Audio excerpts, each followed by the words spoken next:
5 warga desa di Kecamatan Johan Pahlawan, Melabu, Aceh Barat memblokade jalan akses perkampungan mereka yang selama ini dilalui truk angkutan batu bara milik PLTU Nagan Raya. Warga menuntut perusahaan angkutan batu bara untuk segera memperbaiki jalan dan membersihkan debu batu bara yang kini telah mencemari perkampungan dan mengganggu kesehatan warga. Dalam aksi ini, warga menuntut perusahaan angkutan tambang batubara untuk segera memperbaiki jalan dan membiayai pengobatan anak-anak di desa mereka yang terjangkit penyakit ISPA akibat pencemaran debu batubara. Menurut warga, selama 2 tahun truk angkutan batubara melintasi perkampungan mereka, namun perusahaan angkutan tersebut tidak pernah memperbaiki jalan yang telah berlubang dan membersihkan batubara yang tumpah dari truk.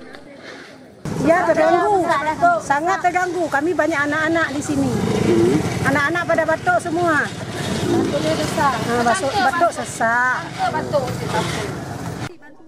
Dampak pencemaran batubara yang tumpah di jalan juga menyebabkan puluhan anak-anak di desa Ujung Kala, Sua Indrapuri, Kota Pasir, Kota Padang, dan Kampung Belakang terserang penyakit ISPA. Dari Aceh Barat, Diki Juanda melaporkan untuk Aceh Video.